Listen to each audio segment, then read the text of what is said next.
ആദ്യം തന്നെ നമ്മൾ പഠിക്കുന്നത് ആൽക്കഹോൾസിനെയും ഫീനോൾസിനെയും പറ്റിയിട്ടാണ്. അപ്പോൾ ആൽക്കഹോൾസ് എന്താണ്, ഫീനോൾസ് എന്താണ് നമ്മൾ കണ്ടു കഴിഞ്ഞു അല്ലേ. അപ്പോൾ ആൽക്കഹോൾസിൻ്റെയും ഫീനോൾസിൻ്റെയും ക്ലാസിഫിക്കേഷനിലേക്ക് കടന്നാലോ. ആൽക്കഹോളിലും ഫീനോളിലുമുള്ള നമ്പർ ഓഫ് ഹൈഡ്രോക്സിൽ ഗ്രൂപ്പ് അല്ലെങ്കിൽ നമ്പർ ഓഫ് OH ഗ്രൂപ്പിൻ്റെ അടിസ്ഥാനത്തിൽ ഇവയെ പല രീതിയിൽ ക്ലാസിഫൈ ചെയ്യാം. ആ ഒരു ക്ലാസിഫിക്കേഷൻ എന്ന് പറയുന്നത് monohydric alcohol, dihydric alcohol, trihydric alcohol എന്നിങ്ങനെയാണ്.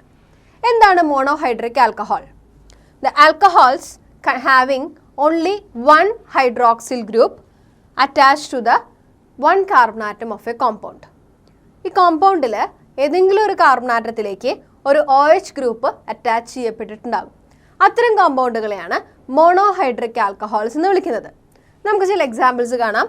CH3OH, മീതെയിൻ എന്ന CH4ൽ നിന്നും ഒരു H മാറി അതിന് പകരം ഒരു OH ഗ്രൂപ്പ് സബ്സ്റ്റിറ്റ്യൂട്ട് ചെയ്തിരിക്കുന്നു. അതുകൊണ്ട് തന്നെ ഈ കോമ്പൗണ്ടിനെ മെഥനോൾ എന്ന് വിളിക്കാം.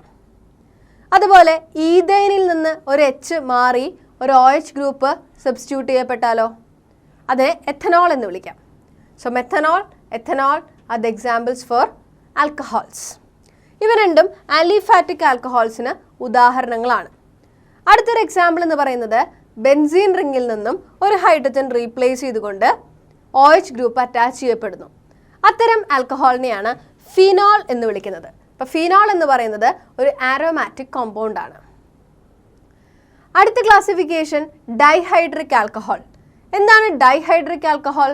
The alcohols are having 2 hydroxyl group which is attached to the 2 different carbon atoms of a compound. ഒരു ഓർഗാനിക് കോമ്പൗണ്ടിൽ 2 കാർബൺ ആറ്റങ്ങളിലേക്ക് 2 OH ഗ്രൂപ്പുകൾ, ഓരോ OH ഗ്രൂപ്പുകൾ വീതം അറ്റാച്ച് ചെയ്യപ്പെട്ടിട്ടുണ്ടെങ്കിൽ അത്തരം ആൽക്കഹോളുകളെയാണ് ഡൈഹൈഡ്രിക് ആൽക്കഹോൾസ് എന്ന് വിളിക്കുന്നത്. ഇവിടെ നമുക്ക് കാണാം CH2, CH2, CH2.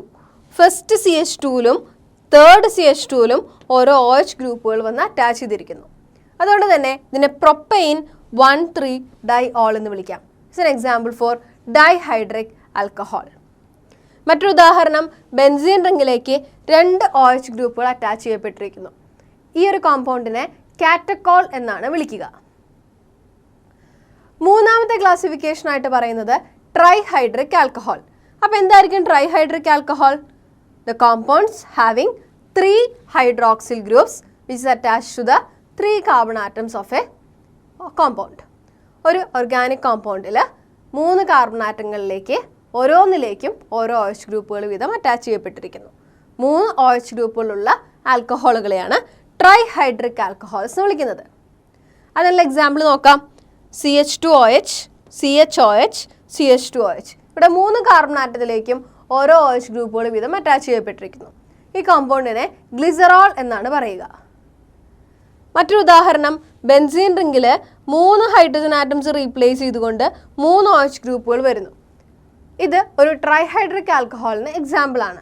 ഈ കോമ്പൗണ്ടാണ് ഹൈഡ്രോക്വിനോൾ. ഇങ്ങനെ നമ്പർ ഓഫ് OH ഗ്രൂപ്പ്സിൻ്റെ അടിസ്ഥാനത്തിൽ ആൽക്കഹോൾസിനെ മോണോഹൈഡ്രിക്, ഡൈഹൈഡ്രിക്, ട്രൈഹൈഡ്രിക് എന്നിങ്ങനെ ക്ലാസിഫൈ ചെയ്യാം.